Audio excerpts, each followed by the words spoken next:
First you, Dr. Quraishi, how do you see the Supreme Court saying that the election commissioner will have to be appointed like a CBI chief, even wants the funding of the election commission to be taken out of the law ministry, separate secretariat? Is this somewhere suggesting that the court believes that the EC is not independent?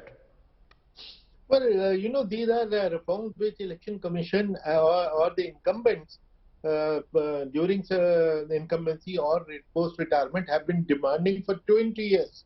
I've written several articles. Even as CEC in media interviews, I had said that I would have felt stronger if leader of opposition was a party to my appointment, because the perceptions are very important, because that will create the perception that this guy is non-political and is accepted across party lines, which is very important. And as Rajiv, as I have said many times, that the most powerful election commission of the world has had the most defective system of appointment. We are the only country in the world where the government of the day appoints anybody. I was the beneficiary of that, but I've been fighting against all these years.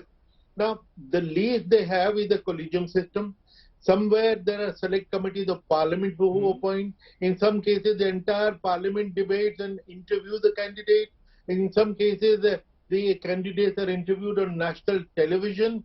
That is how, even in the US, as you know, the constitutional appointments and even ambassadors' appointment is approved by the Senate. So this wider approval of the nation is extremely important for an institution. So are you saying that this new system, you are saying, Dr. Quraishi, will create the perception at least that the election commission is independent, just because now we have a leader of opposition and CJI involved in the appointments? And does that mean that the perception until now was that the election commissioners were basically government appointees?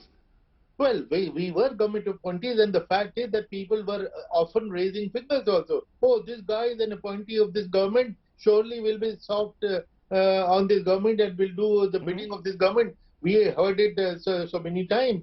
At least that possibility of allegation will now disappear if this system comes into operation. Okay. But let me also, mention, the director of CBI was appointed by a split verdict of 2-1. Leader of opposition had not approved. I hope that when the parliament comes in, they will make it a unanimous decision. Because if leader of opposition has opposed a candidate, then not only the problem will persist, it will actually aggravate. That's an interesting viewpoint, that whoever is appointed, the government and the opposition must be on the same page, not just 2:1, as has often happened with CBI cases. But Supriya Srinath, the BJP has chosen not to come on this debate because there has been a rap on the knuckles from the Supreme Court to the Modi government, suggesting somewhere that the government was diluting the independence of the election commission. But can you cross your heart and say the Congress didn't do the same?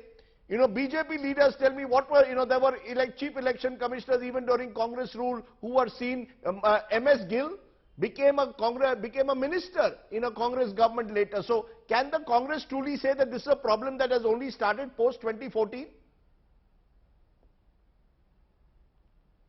No, let me first put on record here that why is the BJP not on this show? The BJP is not on the show because the government of the day, the Modi government, opposed this tooth and nail.